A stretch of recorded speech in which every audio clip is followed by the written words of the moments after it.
Daylight, well, Dead by Daylight with the Spirit. We're gonna just rank her up basically because I want to try and prestige her at some point. I'm already level 17 with her or something along those lines, 15, 16. But we're gonna prestige her, or try to anyway, and we're just gonna see how it goes, see what happens, all that sort of stuff. I'm in party with Bino and Mickle Pickle at the moment, and I will be unmuting them in just a second. Just wanted to do my intro. Yeah, we'll just see how everything goes. If you give me 2 seconds, guys, I'm gonna sort some stuff out real quick. There we go. Sort that out. Do that. That's all good. Do that. Do that. Fix that. Sweet.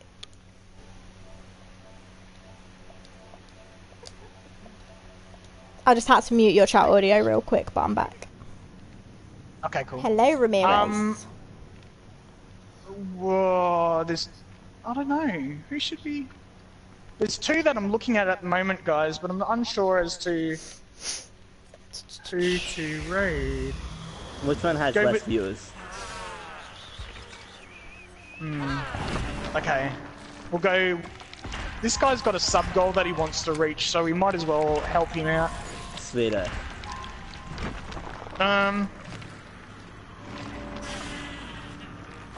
Actually, better yet, this guy actually popped into our stream, so we're gonna friggin' rate the heck out of his stream. Okay. Alright, 6 people watching, guys, 8 likes, guys. He did come in and say hi, and then he, left. But it's all good. Let's go and raid the bejeez out of Last Place Gaming, guys. Last Place Gaming, there's his link. Hashtag Bino Cookie Raid, just like Tank Mickle Pickle has put in chat as well. I want to see as many of you guys as flippin' possible. Hit him up with a like. If you do enjoy his content and want to see more, make sure that you hit the subscribe button as well. Hello, Mr. Greedy Time. He's at 491 subscribers, so if we can get him to 500, that'd be awesome. That would be absolutely... it's so close. Absolutely amazing.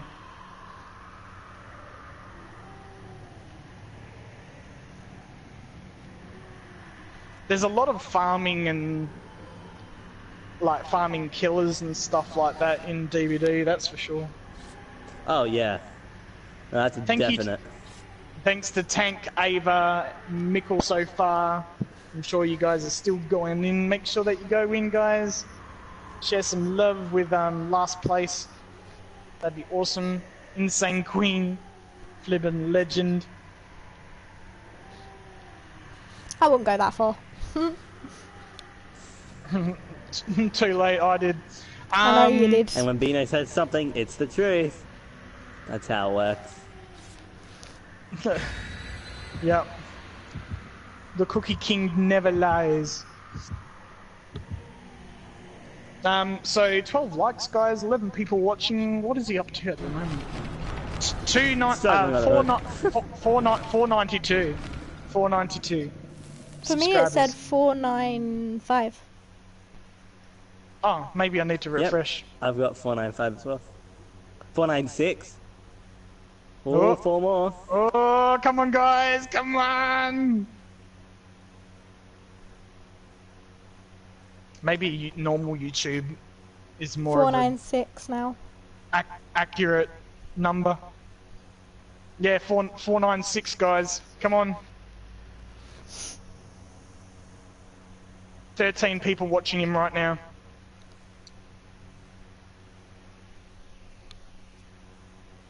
So we'll be back later on tonight, guys. We may continue to do DBD, or we may play Outlast 2. Oh. Yeah.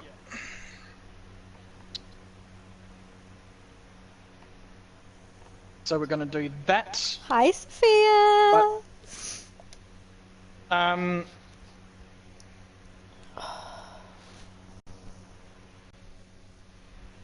so he's on the grinding the ranks out as well. Cool.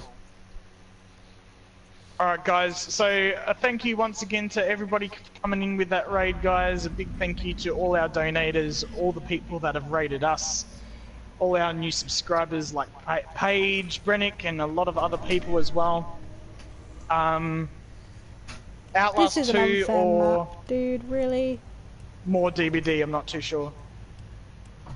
Bino, I'm in the Gideon Oh. meat plant right now with the spirit. Damn. Yes, this is gonna be hard. Yeah. So, I will see you guys later tonight in about, yeah, 2.5 hours time, give or take. No worries. Thank you for having us, by the way, Bino. It's been fun. Yeah. Thanks to Jojo, Mickle Pickle, Brandon, Bonnie the Bunny for playing as well. Have a great day, great night, guys. Appreciate each and every one of you guys. We're on our way to reaching 3.1k already, which is just blows my socks off. And I wouldn't be where I am if it wasn't for you guys, so thank you very much. But Heck yeah. yeah, I will see you guys later on tonight. Have an amazing afternoon, night, wherever you are in this big, bright world of ours. And I'll see you guys then for either Outlast 2 or some more DBD grinding. We might just lay back on Survive with Friends tonight if we do DBD and just grind out Killer and Survivor and see if we can rank them up a bit. Sounds neat. Sounds neat. But Well. I'll see, and I'll see you guys later tonight. Bino Cookie out. See you guys. Bye. Bye-bye. Bye. Where did you go? Oh, of course you go through there. Really? Oh man. Oh my god, are you serious? Oh my god, this map for this killer. Bino, this is unfair. Oh, well. We'll be in and out as having a new boiler fitted. That's all good, Sophia, that's all good. And I'm good, thank you. I haven't slept because I can't sleep. I just CBA. But hey. And thank you, Mr. Greedy Time. Thank you, thank you. This is so hard, guys. I'm not even joking. Like, this map with this killer. What the hell?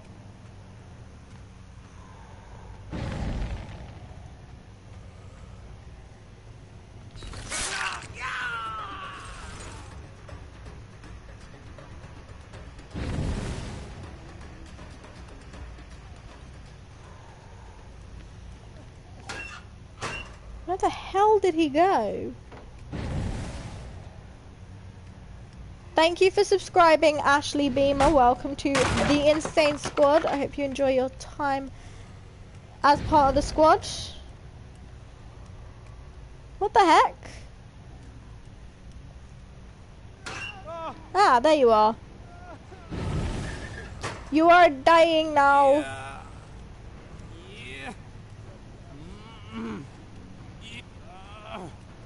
Sleep tight.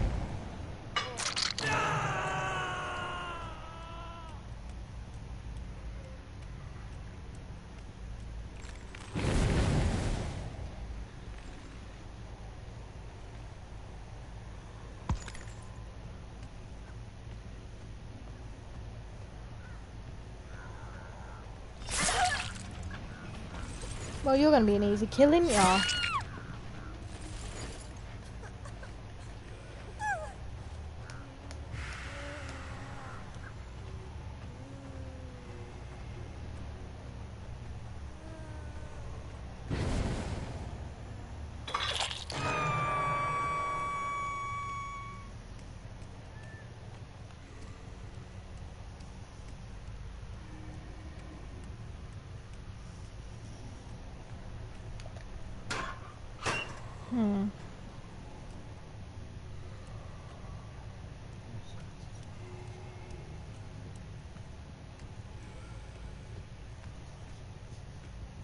I know.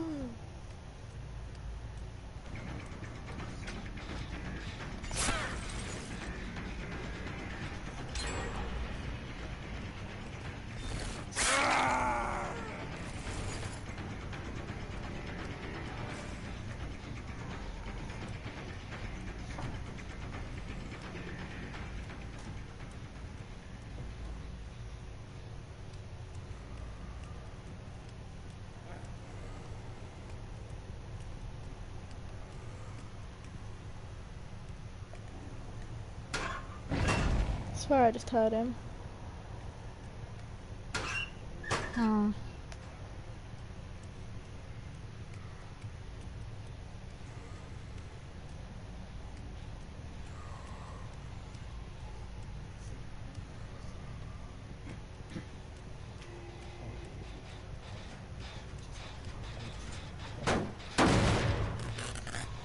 Hmm?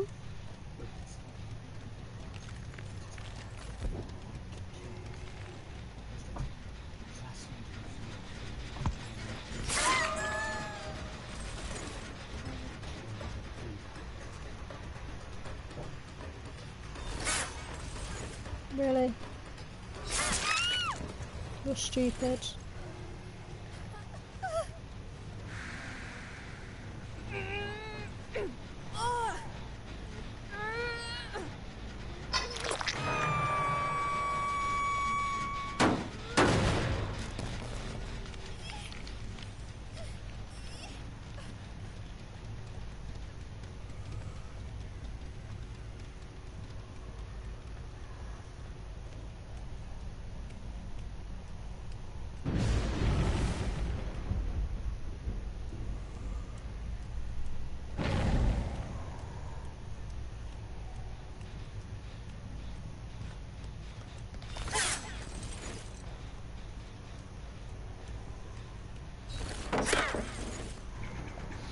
Don't try me, I have Rancor, keep going.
I'm streaming.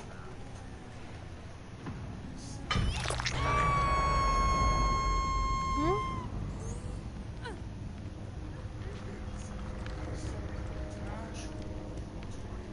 Okay. Aw, thank you, Mr. Greedy Time.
We'll just wait for him to pop up.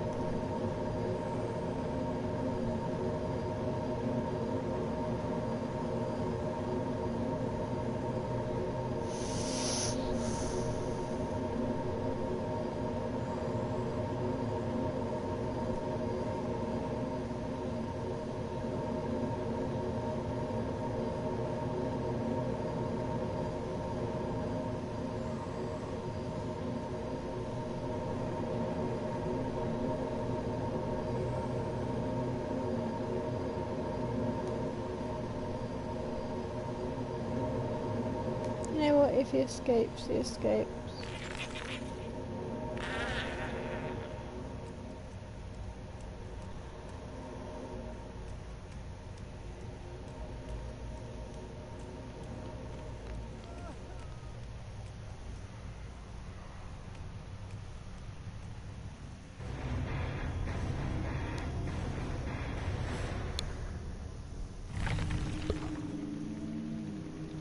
It's all good, I'm not too mad that he escaped, I'm not too mad. I got malicious.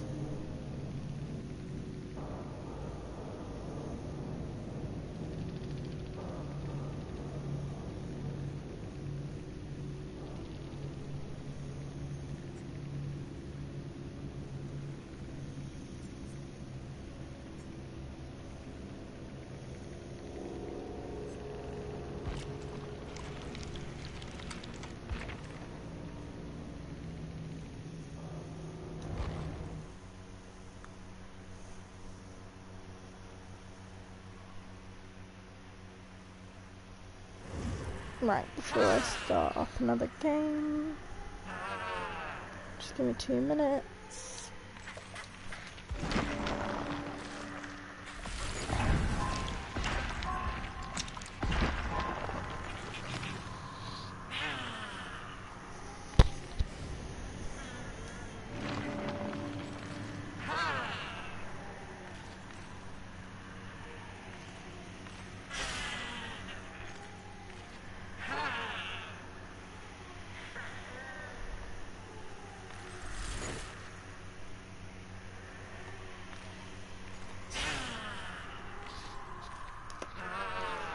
Right, I will be right back, guys. I will be right back.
Oh.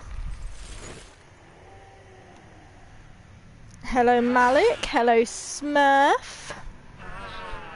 Hope everyone's doing well.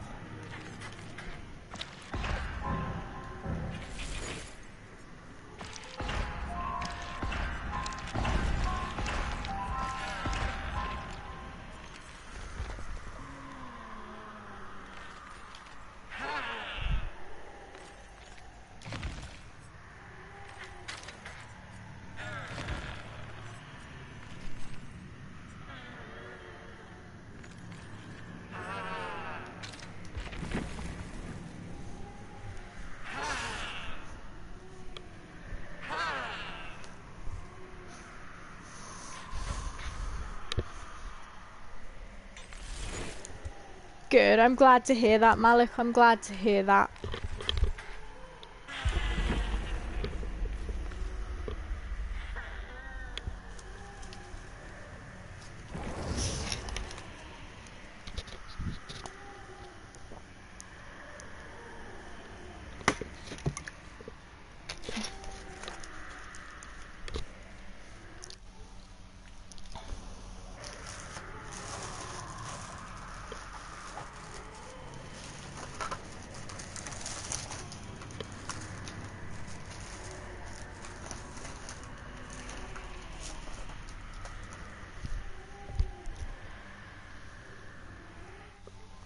I am doing good, thank you.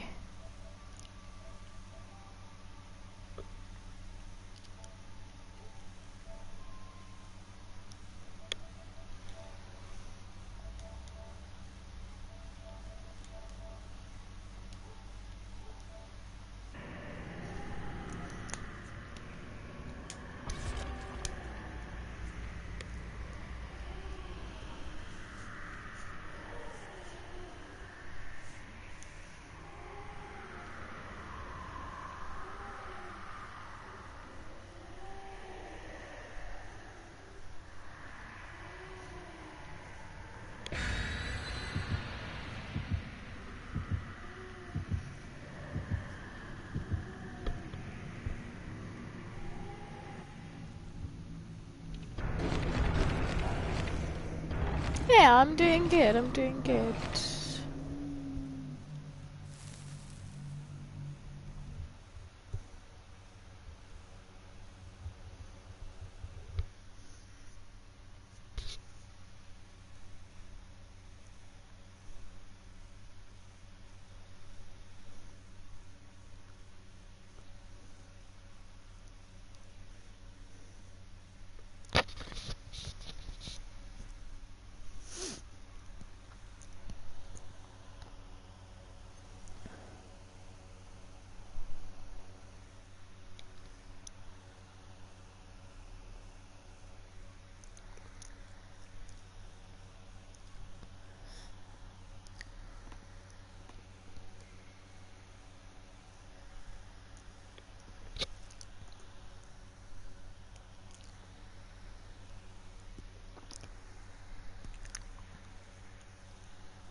Hey Justin.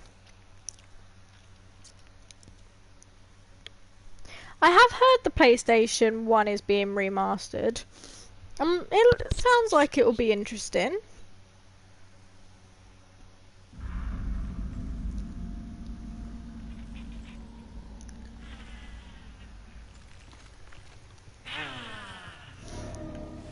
Okay.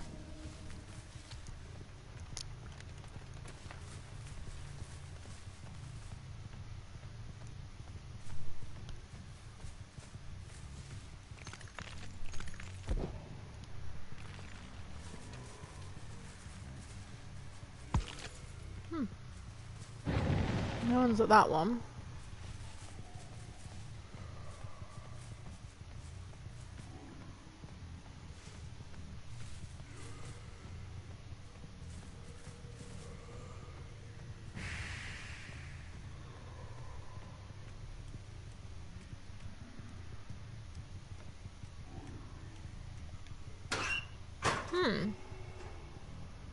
Oh, fair enough, Mr. Greedy Time. Fair enough.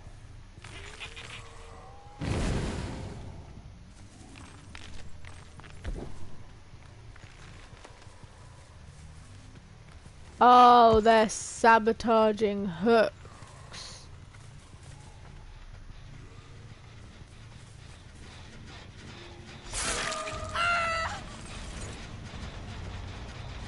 Great.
Hi, Susie.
That was ridiculous. That was. Hey, Sophia. I'm doing good. I'm doing good, guys. I'm doing good.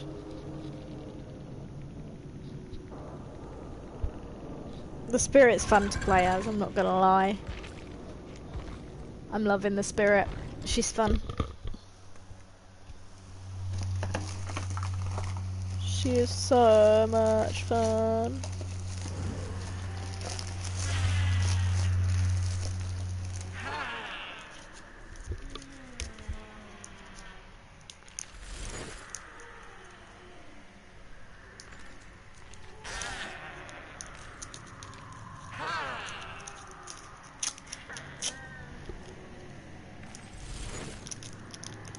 Oh, bless you, Mr. Greedy Time.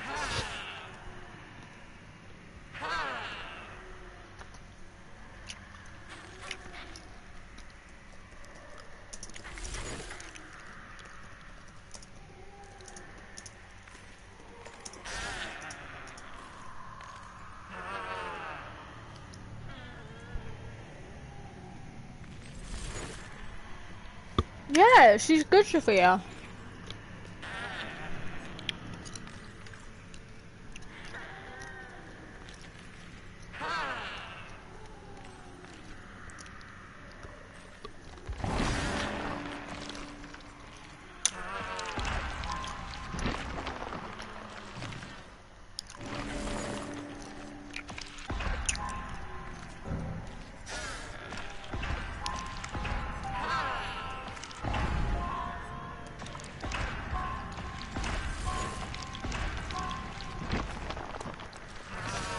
She's really good.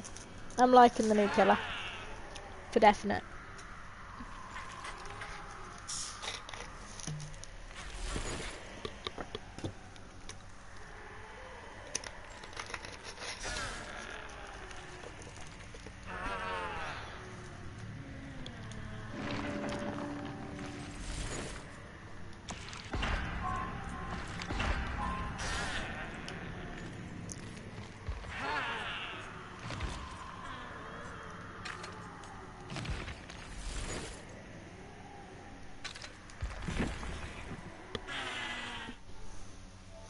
See, it would help if I had people on that had the game, because then I can actually test her out fully. But I don't obviously have anyone on that's, you know, playing and stuff, which sucks. Hey, Top.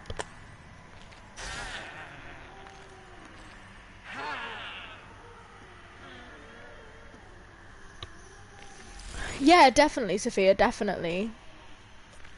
It's just irritating because, like, I want to see what all of her perks are and that sort of stuff, but obviously I'm not going to find that out unless I fully level her up or I get on with someone. I know, Justin, I know, sweetie. So it's just like, I don't know. I mean, I can read out her stuff on Kill Your Friends, but it's not as fun as actually playing with it, you know? We'll have a look though, why not? Right.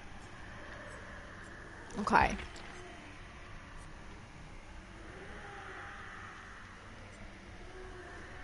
So, obviously, as you know, you've got Hex, Haunted Grounds, you've got Rancor, and you've got Spirit Fury. So, Hex, Haunted Ground, 2 trapped Hex totems will spawn in the trial. When one of the 2 trapped Hex totems is cleansed by a survivor, all survivors suffer from the exposed status effect for 60 seconds. The remaining trapped Hex totem immediately becomes a dull totem. Rancor. You become obsessed with one survivor. Each time a generator is completed, the obsession sees your aura for 3 seconds. Each time a generator is completed, all survivors' locations are revealed to you for 3 seconds. Once all generators are completed, the obsession has the exposed status effect, and the killer can kill the obsession. Each pallet you break magnifies the wrath of the entity. After breaking 2 pallets, the next time you are stunned by a pallet, the entity will instantly break the pallet. You still suffer from the stun effect penalty. Okay.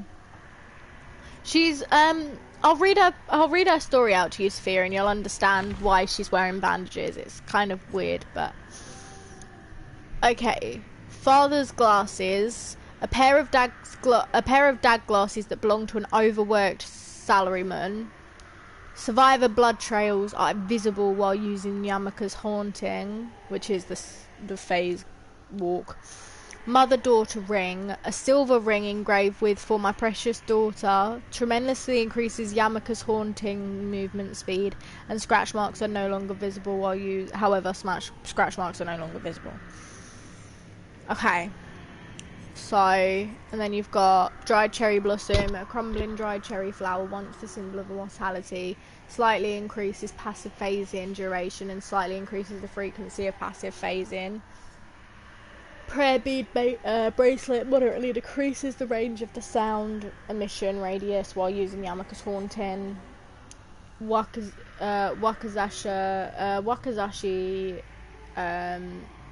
Saya, the scabbard of an ancestral blade once crafted for the Yamaka family, moderately increases Yamaka's haunting reappearance duration, moderately increases Yamaka's haunting reappearance movement speed. Yakayoki amulet, a powerful talisman to protect your endeavours from being hindered by suspicious circumstances, moderately increases Yamaka's haunting duration, moderately increases Yamaka's haunting movement speed, moderately increases Yamaka's haunting power recovery, and stacks. Damn, okay. I mean, you know. Right, okay. So we'll leave the lobby now that I've read all those out.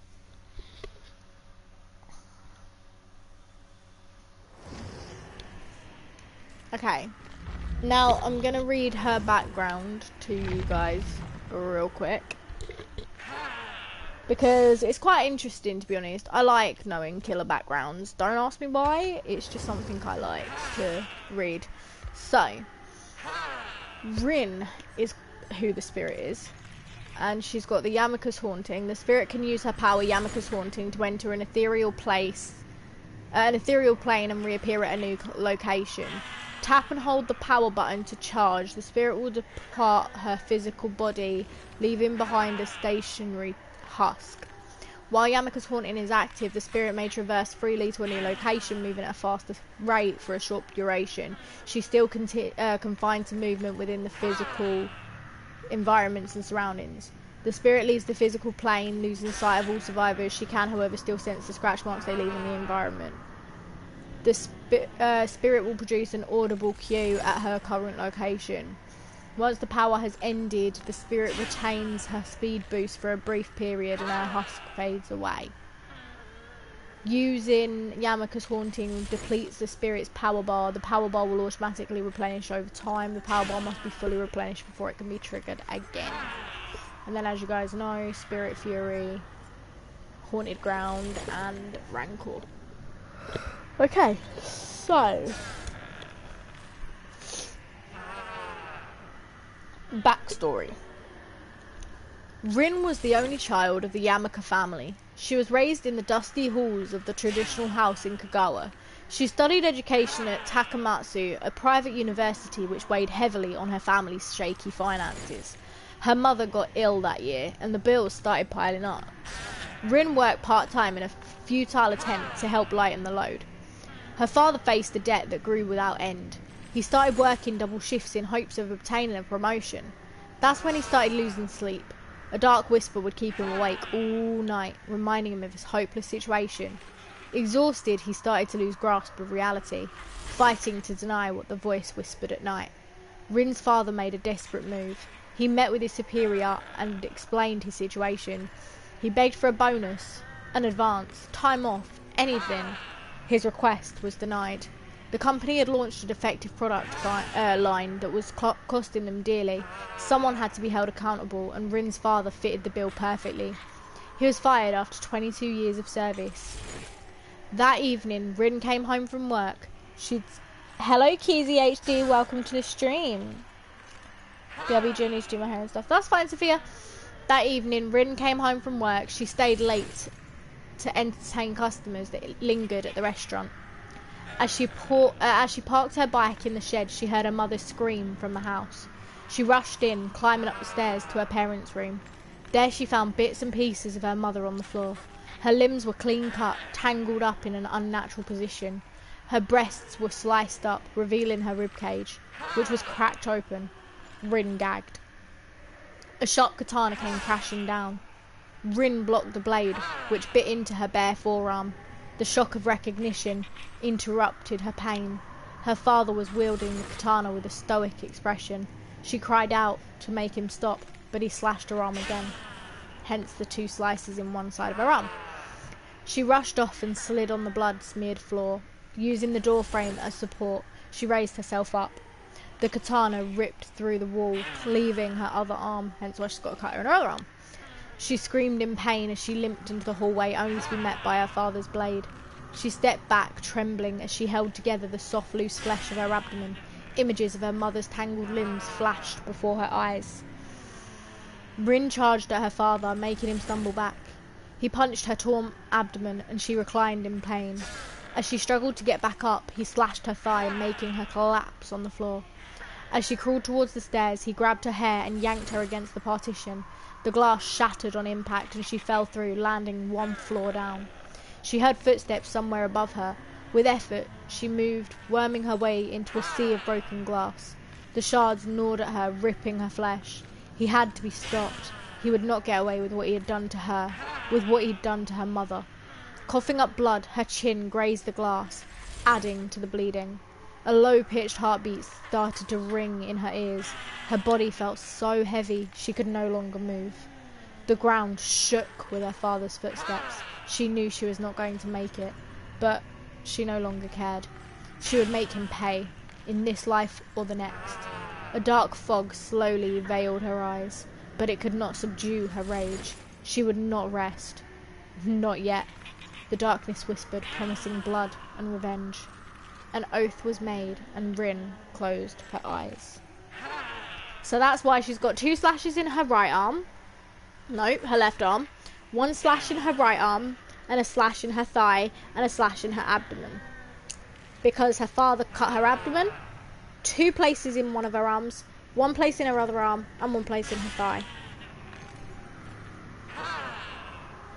Well, thank you, Keezy, for stopping by from Beano Stream. That's very sweet of you. I hope you enjoy the content, and I hope you enjoy what I have.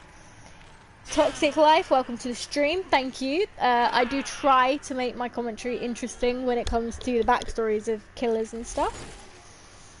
Is there any other killer you guys would like to hear before I do another game? I would have said hey sooner, but that was so good. Thank you, Toxic. Well, welcome. Is there any other killer you would like to know the background of that you maybe don't already? Or even a survivor that you don't know the background of?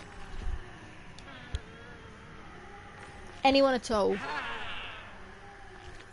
I know Takaya, and I was like that too when I found out about her backstory. I think she's got one of the best backstories, I'm not even joking.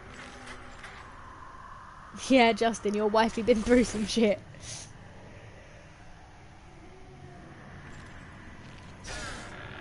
I love her though, she's awesome.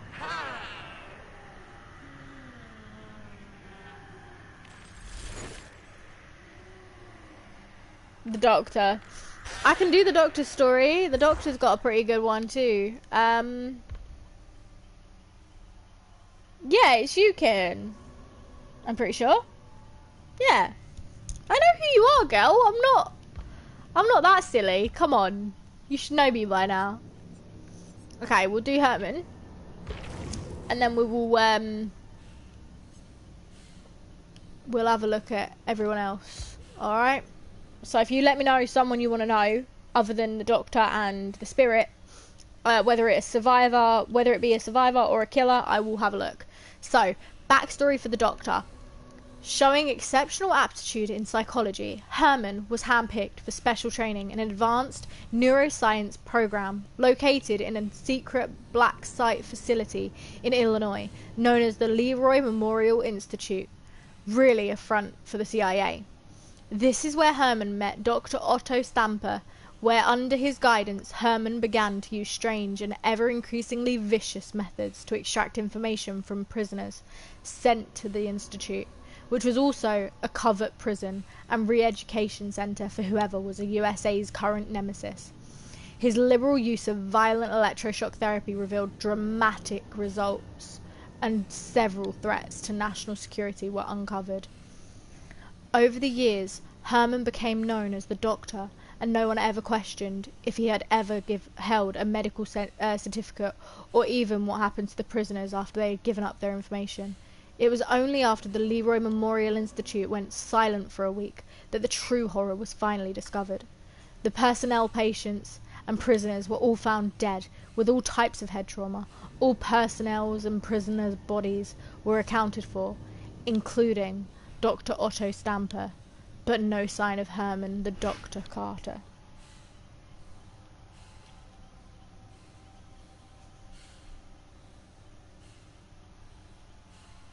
I agree, Malik. That would be pretty cool. They probably would be friends, if I'm honest.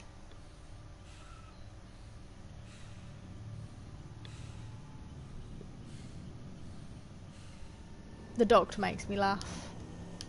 So, who else? Survivor or killer?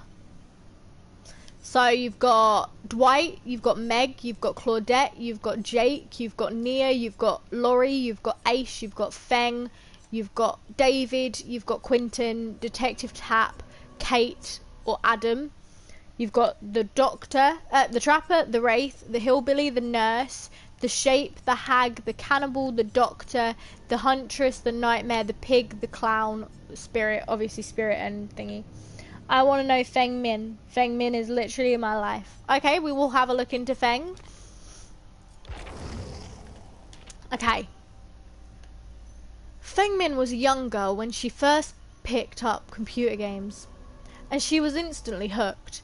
Her parents saw no wrong with a few minutes in front of the screen, but as minutes turned into hours, and sometimes days, they finally decided to pull the plug and force Feng Min to put more efforts into her studies. She felt smothered by her parents, so she left home and spent her time in internet cafes and LAN parties where the old rules didn't apply. She spent hours playing, streaming, competing to rise to the top. In the gaming world, she finally found respect.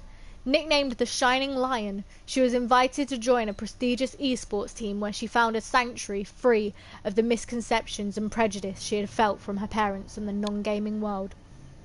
Feng Min pushed her limits to prove she was the best. Sleep was less important to her than training. She pushed herself too far, slept too little, and her performance began to slip.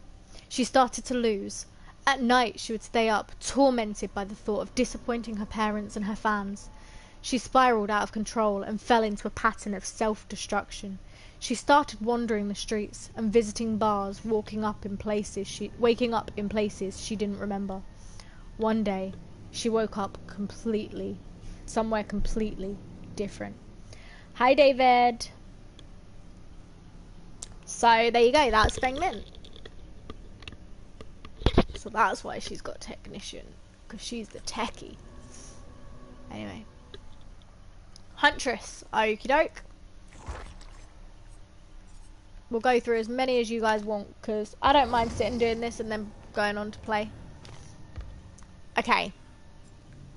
Backstory for the Huntress. As soon as Anna was able to walk, her mother started teaching her how to survive a harsh, solitary life in the northern woods. Living in such an extreme, remote and dangerous area required skill and resilience. When sunlight became too dim and for productive activities, they would take refuge in their house, a sturdy old cabin constructed to resist the toughest winters. Close to the hearth's warmth, Anna would rest in her mother's arms, surrounded by the few wooden toys and masks she had crafted for her. Drifting off to sleep with stories and lullabies, she dreamt happy dreams, ignorant of the events that would soon change everything. Anna and her mother were stalking a great elk through the woods. They knew it was dangerous prey, but it had been a particularly difficult winter, and they were almost out of food.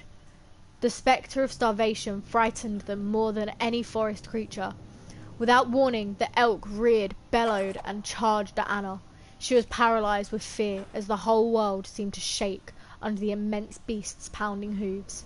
The elk was close enough for Anna to see the murderous fury in its eyes when her mother threw herself in its path, axe in hand. A blood-curdling scream escaped from her lips as the elk impaled her upon its antlers and hoisted her into the air. With all her strength, she brought her axe down on its head again and again while it tried to shake her loose. With a sickening crack, the antlers snapped and Anna's mother was free. The beast collapsed. Anna was too small to move her mother's broken body, so she sat with her in the clearing where she had fallen. To distract her from the dying elk's cry, Anna's mother held her and hummed her favourite lullaby. They stayed like that, the huntress and the elk getting quieter and colder until Anna was alone in the silent forest. Eventually, she stood up and started the long walk back home. Still a child, she knew just enough about life in the frozen forest to survive. She followed her instincts and became one with the wild. She got older and stronger and practiced her hunt. As she grew into a dangerous predator, her humanity became a half-remembered dream. She widened her territory and lived off her hunts. She worked her way up through squirrels and hares and mink and foxes.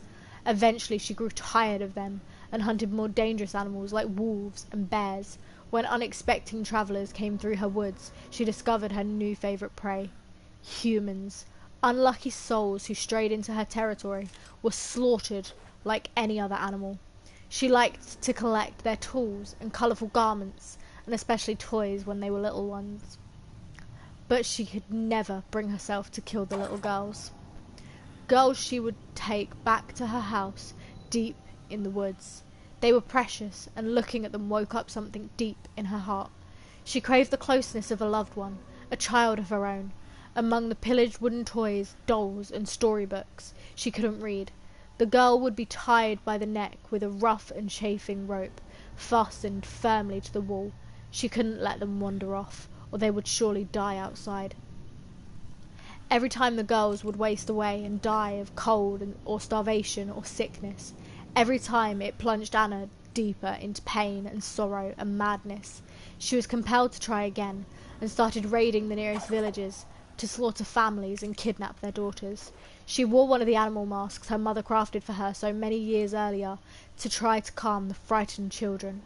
Villagers spread the legend of a half-beast lurking in the Red Forest, the huntress who killed men and ate little girls. War eventually came to the forest. German soldiers began to pass through on the march to attack the collapsing Russian Empire. During these dark times, there were no more travellers. The villagers had abandoned their homes, and no more little ones to be found, only soldiers. Many of them were found with violent wounds. Whole groups disappeared mysteriously. Once the war was over, the rumours of the huntress disappeared with it, engulfed by the Red Forest. There you go, there's the huntress. Next, who wants one? Anyone at all. I do not mind. I enjoy this, it's fun. I hope you guys enjoy my commentary of them. I try to make it sound good. Nurse. Okay. We can do the nurse. We can do the nurse indeed.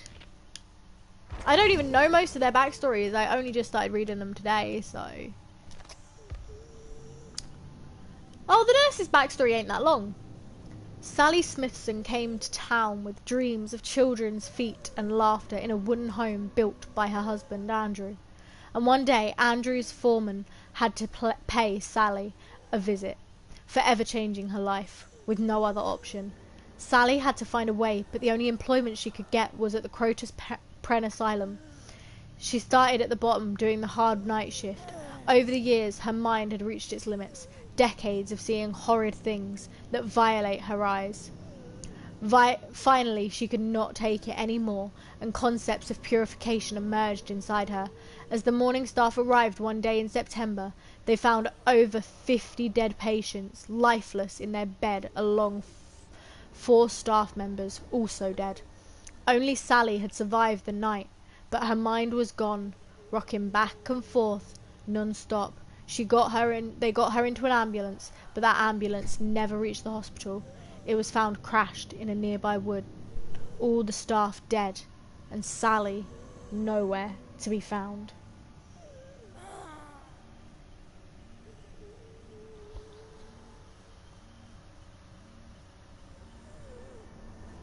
Babe. Babe. Babe. Baby. Baby. Darling. Darling. It's 11 o'clock. Your alarm's going off. Babe. Your alarm's going off. Darling. Babe. Your alarm's going off. Come on. You wanted to get up.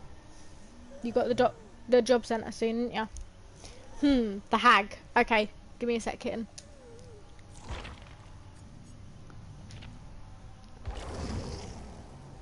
Babe. Do you want to turn your alarm off? Where's your phone? Sorry about this, guys. Where's your phone?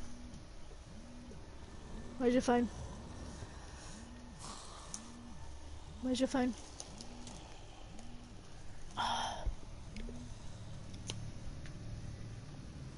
Come on, you.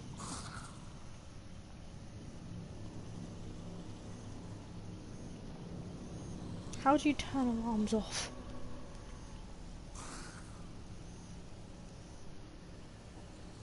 Darling. Darling. You set your alarm for 11, it's 11 now. You wanted to get up at 11 because you've got the job centre soon. So come on, Come on. Right. The Hag. Lisa Sherwood grew up in a quiet town. The people of the village were kind, and the elders helped settle their disputes and keep the old traditions alive. Lisa was particularly fond of the charms they taught her to draw for safety and good fortune.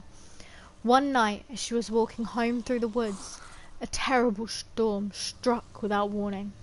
In the sick, wet darkness, she lost her footing and struck her head, slipping in and out of consciousness.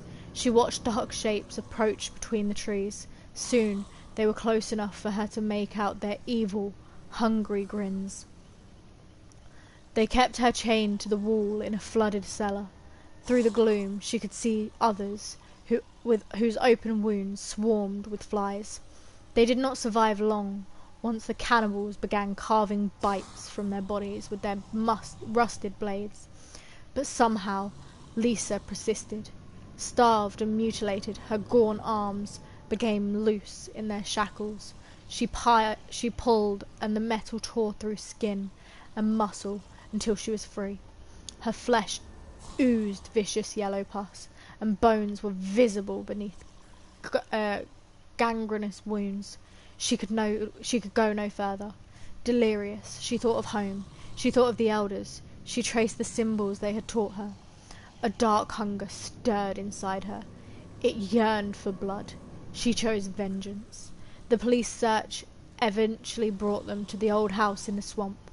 Its inhabitants had been dismembered and devoured. The elders' charms were scrawled in blood on the floor. Lisa's body was never found. Damn. Damn, son. God damn. Jesus. That one's creepy. Damn. Alright, let's hear Nia's. I want to hear Nia's. I love Nia, so I'm going to listen to Nia's.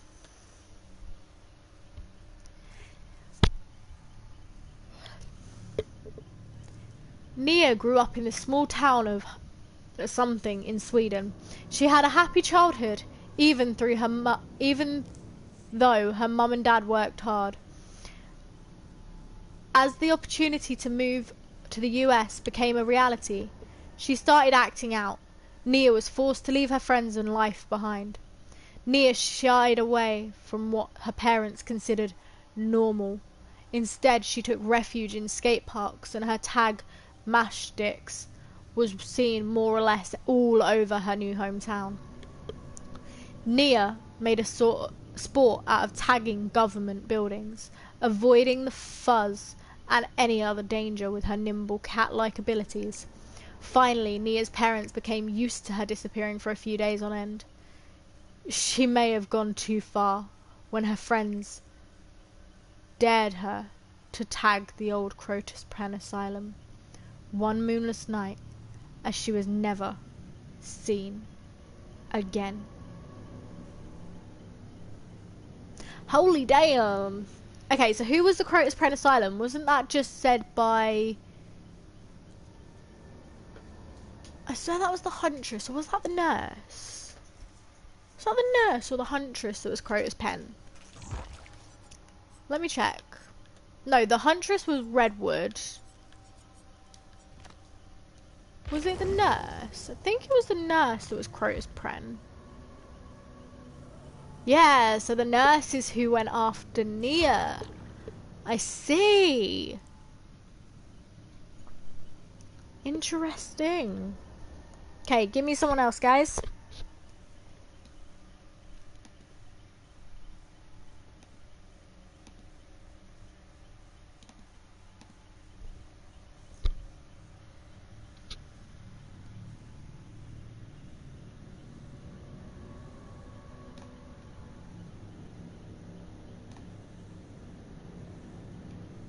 Pig. Okay.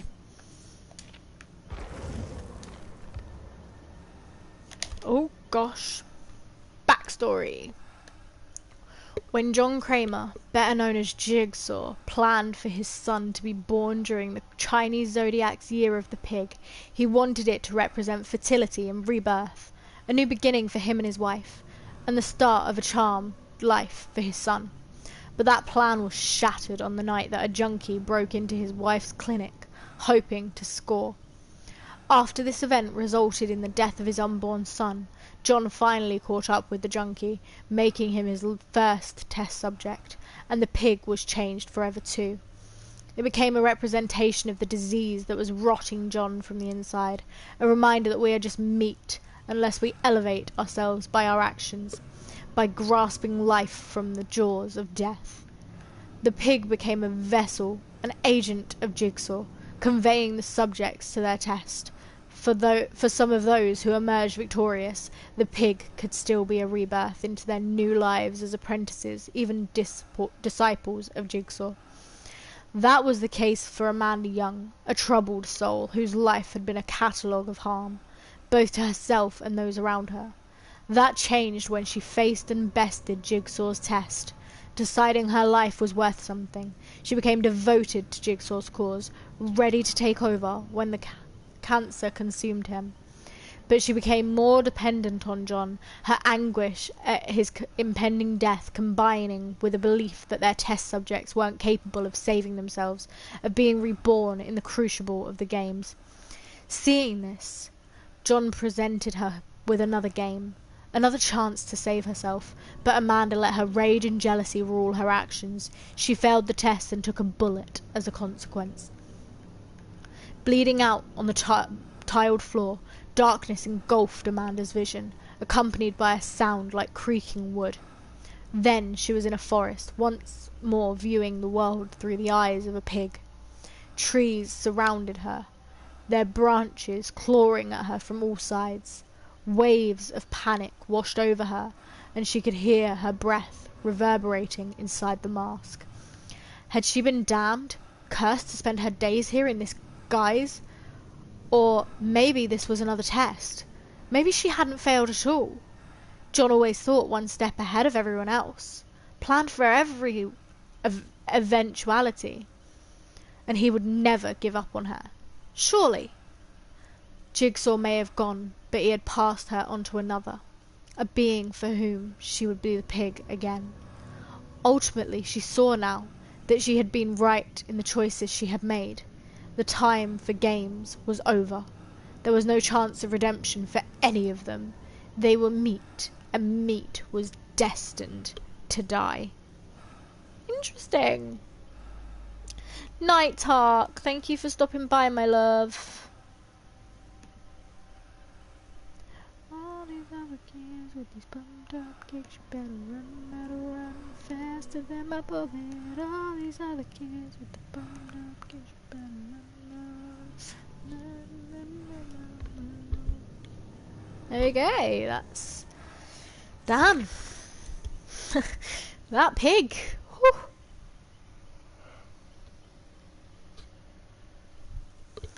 Okay, we haven't heard Adam's backstory. And he's part of the spirit. So, let's hear Adam's. Adam was born in Rollington Town in Kingston, Jamaica. His father died in a car accident when he was 2, and his uncle took him in. His uncle was strict but fair, who raised him to value education. At Kingston College, Adam discovered his father's published works, which triggered his passion for literature. His campus, however, was known for its focus on athletics. As a shy teenager with his nose stuck in books, he was the perfect prey for bullies.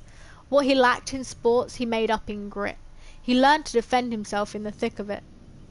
It's during his years in college that he started to imagine his life elsewhere.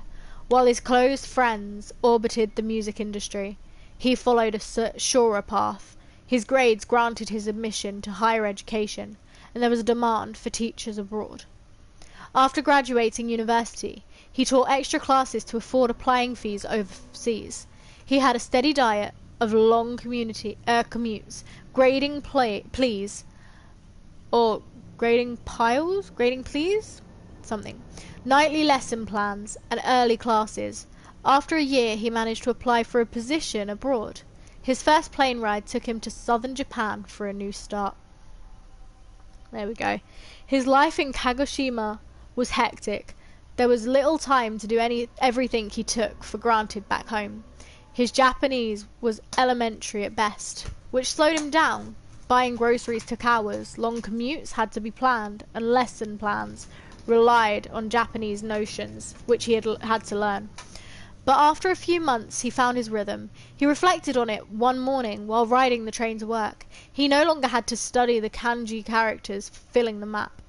He knew his way, his language skills had improved. He felt connected to his students, and he'd treat himself to luxurious restaurants on weekends. He even had his first vacation planned. Within seconds, Adam's world was brought down to a slow motion. Rails hissed, bags came pouring down, and the floor trembled before the hit.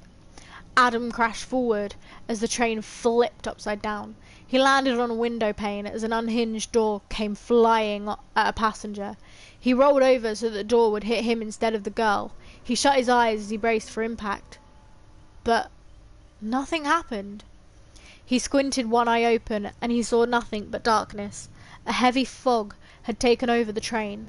Low seemed to flow through his body, reaching his lips first, then the tip of his fingers, before spreading to his legs. Lulled by the warm hum of the dark whisper, he closed his eyes, drifting. No one truly knows what happened to Adam Francis. The school teachers imagined the worst when they watched the train derailment on the news and saw he was missing. Their fears seemed to be confirmed when Adam's bag was recovered from the crash site, but his body was never found. To this day, his uncle believes that Adam took off after the train crash, alive still, somewhere out there. Okay, so I'm guessing, seeing as he was going to stick his life out for the girl, the spirit took him into Dead by Daylight world and is basically getting revenge for her father, I guess. Getting revenge on her father in the sense of killing a guy over and over, maybe, because he saved a girl's life by standing in the way when the spirit threw the door. So I'm guessing the spirit stopped him from dying and took him instead. Interesting. Okay. Yeah, I will do the clown now. Did not mean to do that. Right. Okay. Characters. Mr. Clune. Okay. Oh, this is a long one. Let's go. Kenneth Chase was born in 1932 by a difficult labour, which his mother wouldn't survive. This event drove a rift between him and his father that never closed. As the boy grew, so did his father's resentment and his drinking habit. By the time Kenneth was at school, they lived mostly separate lives. Academically, he was unremarkable, coasting by on his significant athletic prowess. He grew tall and strong, excelling at track events, but shunned any attempts to coax him into sports teams. On his walk home from school, he would often find feathers on the ground, and he soon began a collection, keeping them in a cigar box under his bed. With his father either at work or in an alcohol-induced stupor or stupor, Kenneth had hours to spend alone, transfixed by the regularity of the feathers, barbs, and feeling the softness as he ran them over his lips, watching the birds that came to the feeder in his garden. He imagined how soft they must be, and resolved to catch one. He ingratiated himself with the local dentist, soon procuring some anaesthetic. Using this, he rigged up a trap on the feeder that he hoped would knock out a bird long enough that he could touch it. After a few failed attempts, he managed to trap a robin. As it lay in his hand, he felt a sudden rush of a life at his mercy. He had planned to release it once it recovered from the anaesthetic. Instead, as its eyes flickered back into consciousness and it began to struggle, his grip remained firm. His fingers slowly tightened around its throat, squeezing until its chest feathers were finally still. He disposed of the body, keeping just a feather, with which he started a new collection, discarding the others as fake. By the late 1940s, Kenneth had left school and started working as a busboy at a local diner. He had also escalated to larger prey, like squirrels, raccoons, and dogs, becoming skilled at customizing the anesthetic dosage for each. In early 1954, a young man went missing and the town was turned upside down in the search. A few months later, Kenneth's father, while doing some work in the crawl space under the house, found a cigar box. He broke it open and saw to his horror that it contained feathers, animal paws, and a man's finger. Returning from work, Kenneth saw his father leaving the crawl space with a cigar box in his hand. He turned on his heel and never went home again. After a few weeks of living rough, he encountered a travelling circus, and with his prodigious strength, he was hired to work the ropes. He assumed a new name, Jeffrey Hawk. Suddenly surrounded by a close-knit community, Jeffrey had to learn to socialise. He donned a new personality like a disguise, quickly becoming known as charming and helpful, and was welcomed into his new family. Over the next decade, he stayed with the circus, travelling the length and breadth of the USA, but with the itinerant life providing few repercussions, he fell into bad habits: drink, junk food, drugs. He indulged all of them to excess. For a time, these vices were enough, but then his old urges returned, and his nomadic existence became a cover for his resume to killing. He stole clothes and makeup from performers, fashioning a disguise that would let him get close to his victims before he anesthetized them, bringing them back to his caravan, where they would awake to find themselves bound and at his mercy. He would finally get to have his fun, mentally and physically torturing them, their screams fueling him, before being lost in the night. Once their strength was at its lowest, he would carefully examine their fingers, searching for the prettiest, running them over his tongue to find the tastiest. Once he found the best, he would cut it from their hand and proudly add it to his collection, disposing of the rest of the body as pointless waste. Men, women, young, old, he didn't care. The essence of a good collection is in the variety, in the memories and stories they evoke. He removed the costume less and less, shedding his personality with it, fully embracing the clown, his true self. With time, he became complacent and sloppy. A victim managed to work free of her bindings while he was sleeping off the drink. She escaped, screaming for help, and he awoke to find the rest of the circus bearing down on him. He whipped his horse, and the caravan disappeared into the night. Since he roamed the country, a parasite who could always be found at a carnival or circus, but who would never be seen on any play pit, he lured those brave or foolish enough to come near, trapped them, and moved on before they could be found missing. Somewhere along the way, he left the ordinary roads of the USA behind him, travelling through a veil of mist and entering a new realm. It was a place of transience and impermanence, perfectly suiting the life he had chosen to lead. Feeling more at home than he had felt in his entire life, he set up camp and waited for his first visitor. Damn! Damn! Wow. That clown. Sheesh.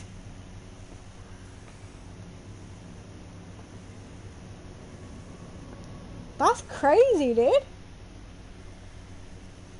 I didn't expect it to be Okay, I really want to hear Kate's now, because I know Kate's to do with the clown. I want to hear Kate's story. One of Kate Denson's earliest memories was standing in front of her family, singing a song that she'd learned that morning at school, and watching smiles spread across their faces. Seeing how something as simple as a song could make people so happy was the moment when she knew what she wanted to do with her life. She practiced, learned the guitar as soon as she was big enough to reach over it, and was performing in front of crowds. By the time she was 8 years old, her mother did everything she could to fulfill Kate's dreams, taking her all over home state of Pennsylvania, then across the South, and even to Nashville itself. Kate won folk music competitions and talent shows wherever she participated, but for her to win, others had to lose, and that wasn't in her nature. She only wanted an outlet, a way to touch people's lives, to make them forget the worries of the world and just enjoy themselves, if only for a while. With age came a newfound freedom. She bought a battered old Chevy truck and was able to travel around by herself, meeting fans and making new friends wherever she stopped. Hers wasn't a story of rock excess, though. Just the road, her guitar, and maybe a good bourbon to end the day. From sun-baked festivals to dark and cozy bars, people flocked to her voice and her self-penned songs of friendship, family, love, and home. These sentiments weren't just lip service. She made sure to return home as often as she could to help out in her community and entertain the local children with her tales of the wider world. She saw it as a way of giving back, of supporting others in the same way she had. It was home where she found most of her inspiration as well. She'd always loved to take long walks in the woods around her town, exploring off the beaten track, finding a quiet spot to play and write her songs. She had a favourite location she returned to time and time again, a natural hollow encircled by trees that looked almost as if it had been blasted out of the rocks thousands of years ago. Here she felt a strong connection to nature and to the earth itself. She let her mind be enveloped by the forest, and it rewarded her with constant inspiration. She picked up her guitar and played, her fingers dancing across the fretboard. The music that she had made this time was unlike her usual uplifting tunes, being much more melancholy, something like that, even dark. Still, something compelled her to continue to finish the song. Around her, the leaves vibrated in unison with the guitar strings, and the boughs of the trees lengthened, coalescing into a living form. Spider-like legs descended from the canopy above, grasping for her. Regaining her senses, she grabbed a rock and tried to beat them back, but their skin was as hard as iron, and the rock simply bounced off and skittered away. The legs coiled like tendrils around her limbs and lifted her towards the darkness. Overhead, fog rolled across the clearing, obscuring both Kate and the creature of nightmares that drew her up towards itself. When the fog cleared, there was no sign of any struggle or of life, just an acoustic guitar, the scratch plate engraved with flowers, as well as the initials KD inlaid in the mother of pearl. Damn! Damn! These survivors and killers have such good backstories. That's so awesome. I actually really like them. They're really good. Really good. Well, we already know the shape story, but let's read it. Why not? Some humans are simply bad seeds. Seeds infused with a distilled and pure form of evil. Michael Myers is one of those seeds. He had no issues with causing the pain of others. Instead, it was exactly what he sought.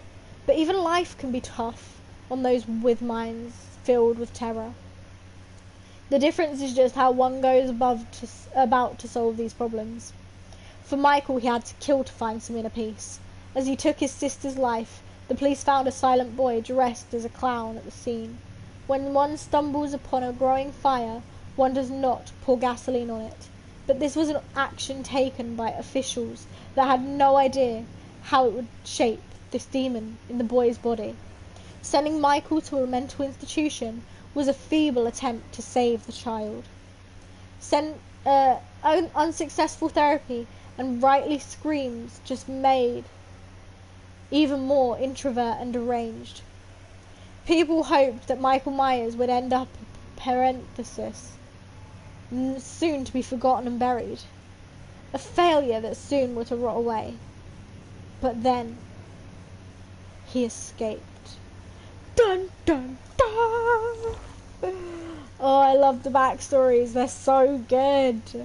I should have just named this reading Killer Backstories / Survivor Backstories.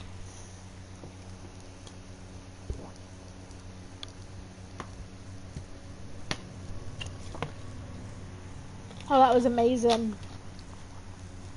Oh, that was amazing. So good. Oh, I find that cool. It's interesting to know their backstories are so well thought out though.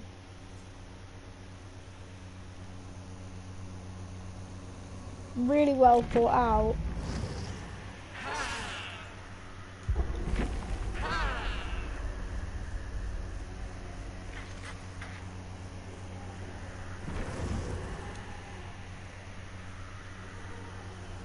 Kitten, we need to talk more. I miss you.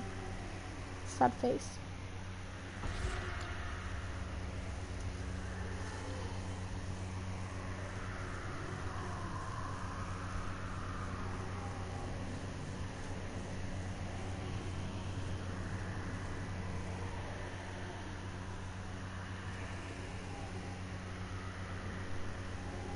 I know, honey, I know.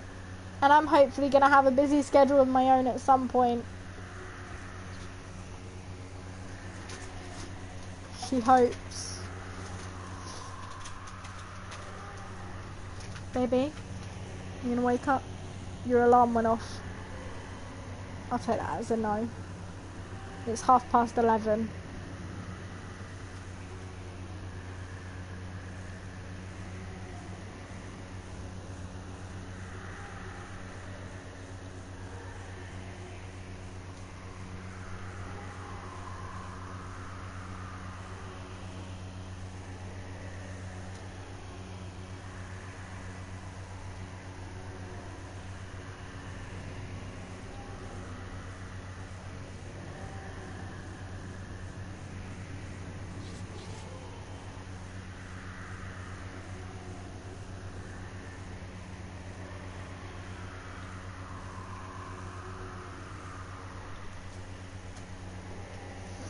Yeah, I'm hopefully going to have a job at some point too, hon.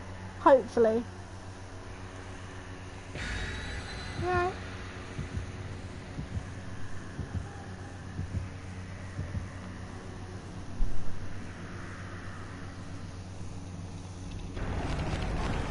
See you later, hon. Don't forget, I'm always on Discord if you want to just drop me a message and say hey.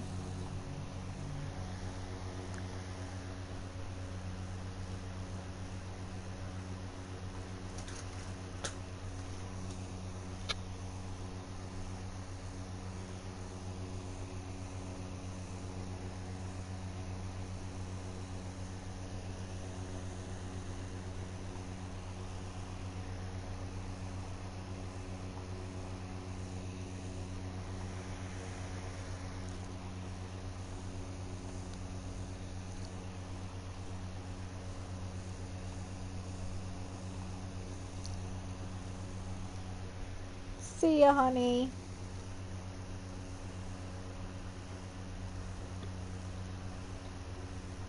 Alright, Justin, that's fine, hon.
faster!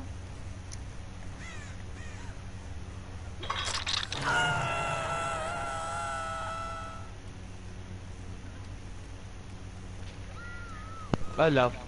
Hello. Yeah, sorry, when you invited me out of Virgin Media around sorting out our internet. It's all good, it's all good. Ugh. What you doing? How's the stream? Not much, just playing Dubba for stream. Dubba-da. Dubba. I always call it Dubba. Don't ask. How many people you got watching your stream right now? Let's have a look. Let's be nosy.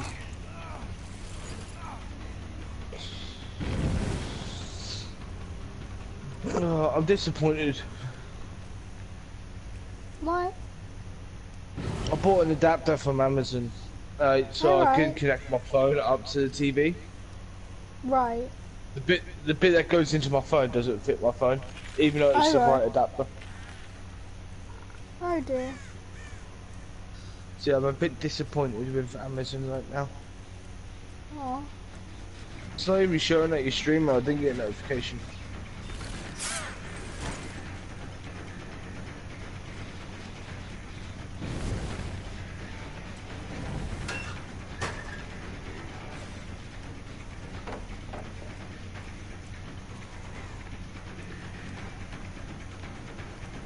Right, there we go.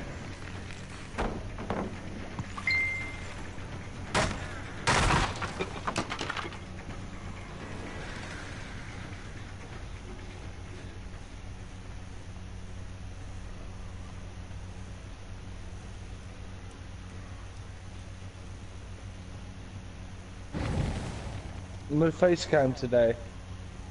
Nah, not today. Oh. Yeah.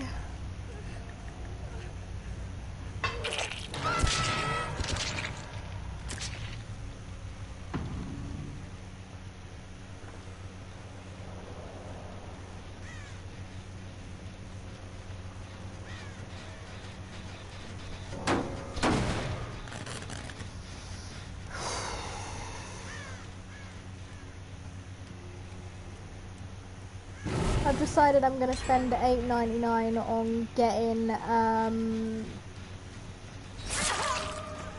at some point I'm gonna spend $8.99 on getting Monopoly. Alright.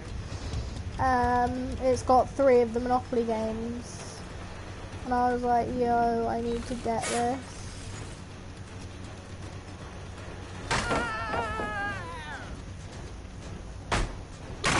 It's not bad, $8.99 for 3 of them. Yeah. I was like, yo, I need this.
I was hoping to get more than that.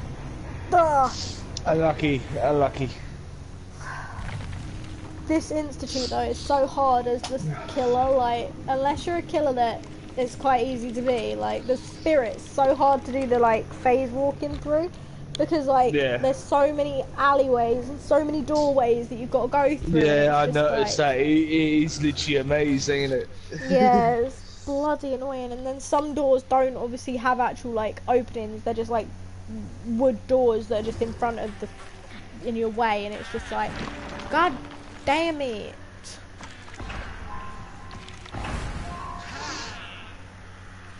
So, I love this killer though, she's so good. I was leveling Mike Myers up to try and get him level 40, but I think this killer is going to be my top priority right now. You love this killer, don't you? She's so good. Like, everyone's like, oh, she's terrible, she's terrible. And I'm like, nah, she's really not, don't know though. how to use it. Innit? I'm like, nah, she's really not, though. Look, don't get me wrong, obviously I don't play that game, but, you know. Yeah. It's a good game. The Crew 2. Well, I want to get Monopoly so I can stream with everyone, but obviously it's like $8.99. Obviously that's not bad because there's 3 Monopoly games, but it's a case of like I don't know anyone that's got it or that will get it. Yeah. Because it's 3 Monopoly games for $8.99, which I think is a pretty good bargain if you ask me. It's not bad. Not the best. I think it was something could be like $8.99. Let me double check. No, this is where you missed the one off the beginning. It's like $18.99. Watch it be that. I can't even remember properly. Right, let me check. This is Sleepy Jojo. No, honestly, I'm not even tired. For some reason, I just haven't been sleeping properly, and I can't even sleep because I'm not tired. Blame Paul. If you don't blame Paul, blame JJ. Paul. Blame Yeah, JJ. it's $8.99 for the family fun pack, and that comes with Monopoly Plus, My Monopoly, and Monopoly Deal, which in my eyes is not bad, considering it's $3.99 for Monopoly Deal, it's $3.99 for the Monopoly Plus, and it's $7.99 for My Monopoly, and you're getting all 3 of them for $8.99. Yeah. It's good. It's just a case of like, I also really want to get the Jackbox party to do on stream as well, but it's just finding the money to do it, and obviously trying to get this job. I'm currently trying to sort my ass out for this job and everything. It's like, I've got so much stuff to think about. It's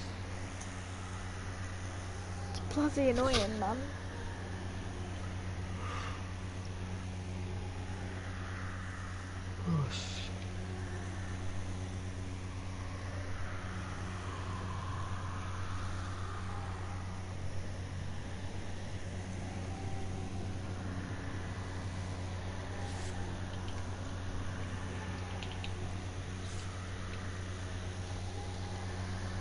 If I was to get Monopoly tonight, would you get it? I have to talk to JJ. Okay. So obviously we've got 3 games that we haven't really touched yet. So obviously we're trying to stream them. Welcome back, Justin. Well, you don't even have to stream it. If you just play it whilst I'm streaming, I don't mind. You guys don't have to stream it. We shall debate it. Okay. Tell JJ it's for me, and I'm sure he'll be like, yeah, alright then. Oh, dude, he's still at work at the moment. I know, he comes back Tuesday, right? So tomorrow. He should be back today, hopefully. Oh, okay. But he's just gonna chill out, relax today. Yeah. Well, I need you to sit with me and, like, I'll end the stream in a little bit, and I need you to sit and talk to me about this whole Minecraft thing, because I honestly want to try and get you in on it. And I know you've obviously sent me a message saying what's going on and everything, but I do really want to talk to you about it and explain some ideas I've got and everything, because I need you more than, as much as I hate saying it, like, because obviously I feel bad for everyone else, but I need you more than anyone for this. Why? I'll tell you why later, but... Tell me no. Later, when I'm not in a stream. Okay. Obviously, I've just started up a stream as well, so obviously I'll pause mine, if you know what I mean. Yeah. If not, I'll just call you on my phone. I've been going almost Oh, 2 yeah. hours already, man. Don't feel like it. Yeah.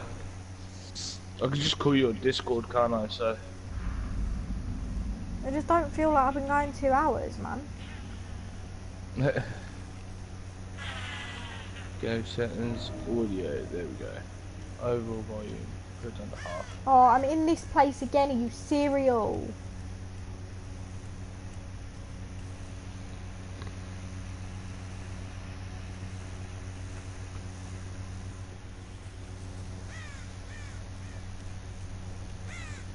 I've spent mine, so that's probably why I'm on that.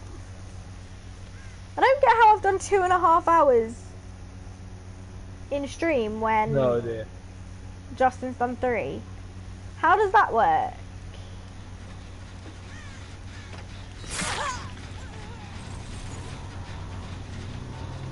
Alright, that's got me a bit confused. Volume turn up 4, Why but can I not? can't Okay, hear. what the hell? Okay, this game, what the fuck? Let me damage you. Welcome to the stream. Jesus Christ above the Lord Jesus.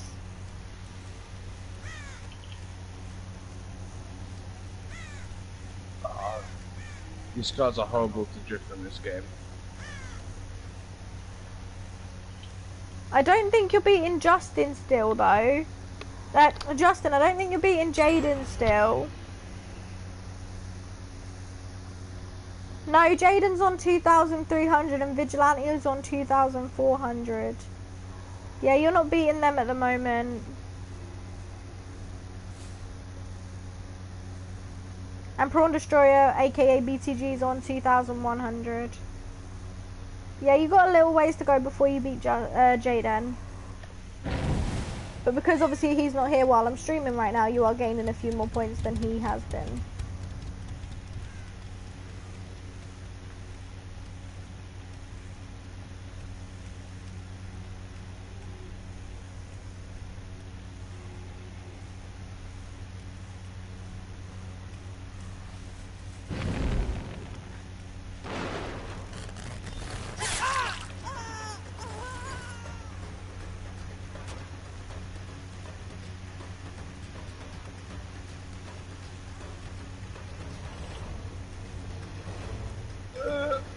Ow.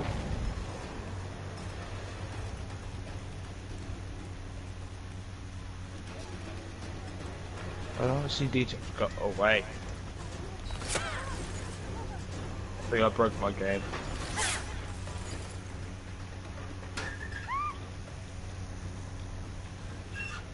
Yeah, I broke my game.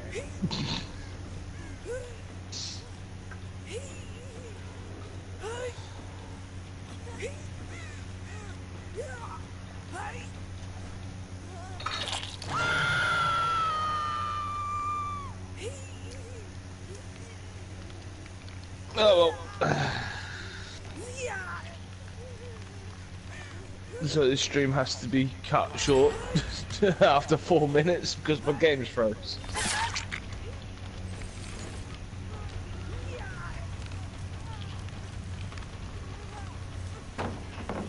Oh god.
Right, I'll be back in a minute.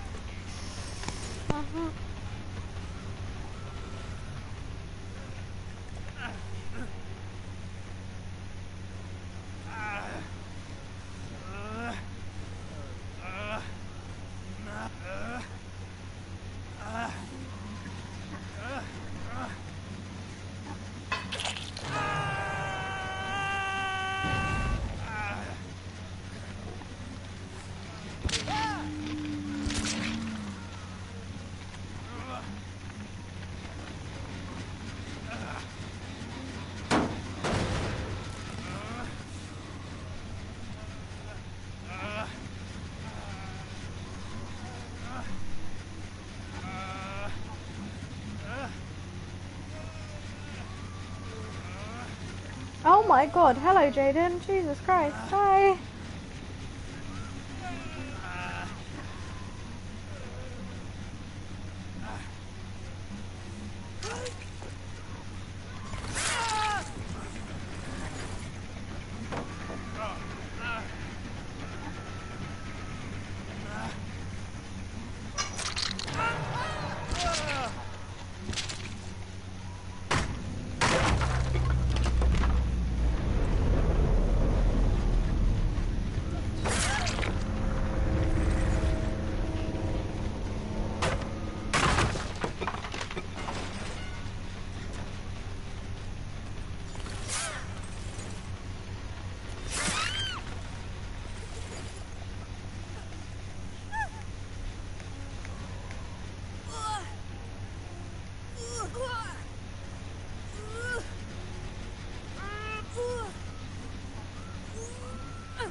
Fair enough.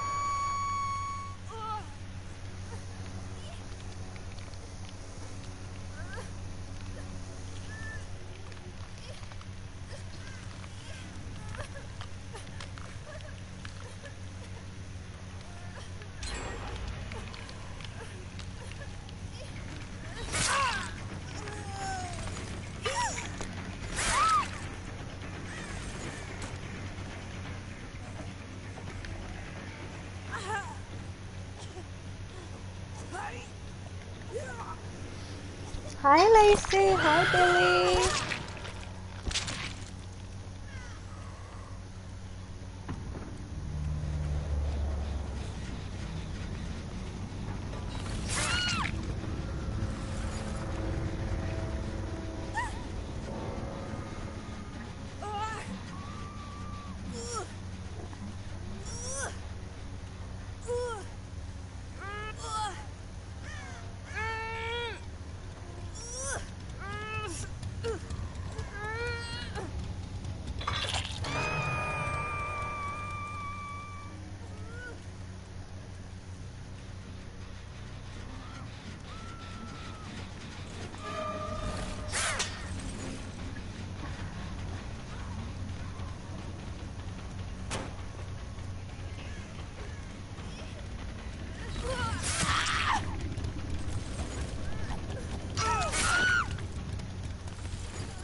Joe, Yeah.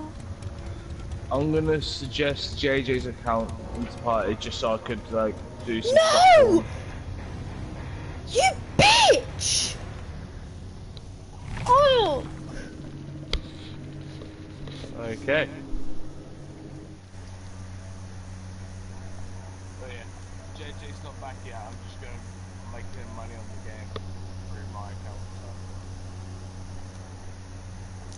Oh my 56. god, that's made me so mad.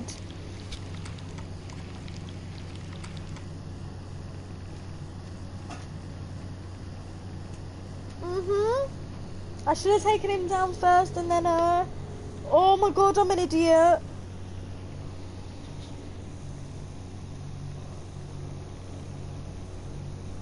Oh, I'm a legit idiot. Wow. I'm so stupid. Yeah, that's fine, Billy. That's absolutely fine, my lovely.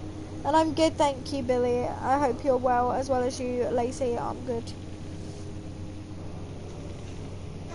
Yeah, I know he escaped using the crawl space, but that's just... Oh my god. That's actually really bugged me. I should have gone for him first. Oh, mate. I'm actually mad. I'm not even joking. Oh, that's really bugged me. Swear down.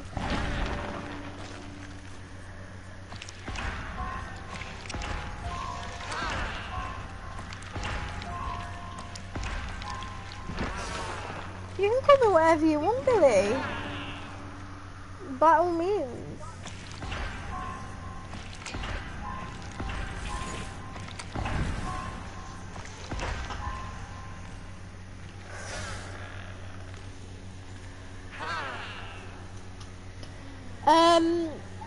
Not yesterday, day before. Right. Friday I had an interview. And then I went to bed, God knows what time in the morning. Saturday I went to go, Sunday. Yesterday I didn't go to sleep at all, but I woke up at like 8 PM, stayed on, watched YouTube all night, didn't go on Discord, didn't talk to really anyone, all that sort of stuff, and yeah. Yeah. I didn't really talk to anyone yesterday. Not really. I sat and watched Pretty Little Liars, and then I went pretty much went on, played with Beano for a bit whilst he streamed, and then I started streaming, and then I'm gonna end, talk to Cluster about some stuff, and then probably head to bed for it again. So I probably won't be up till late again today, but yeah. I pretty much just sat and watched Pretty Little Liars and stuff. The player was like, see ya, and jumped down the hole. I know, right? You're getting up now, babe. What time's your job centre? It's 12 o'clock now. And you said you wanted to get up at 11, right? Yeah, it's 12 or 5. Right then, I think that's me. I'm going to leave that up there, guys. Thank you to everyone that's watched, liked and subscribed, done all that good stuff. And I will see you all later tonight if I'm on, or it might be the next day. It all depends. I have a job interview again on Wednesday, so not tomorrow, but the next day, at 2:30. So I won't be obviously streaming at that time. Thank you, Billy. I'm very grateful. But yeah, so if I don't stream at all today after this stream, then I will probably be streaming tomorrow. If I don't stream tomorrow, then I will probably stream Wednesday at some point. But I hope you guys all enjoyed, and I will talk to people on Discord if you want to talk to me or whatever. Just drop me a message, and I will be on until I fall asleep or until I just can't be asked to do anything. And I will see you all in the next one. Peace and love, guys. Bye.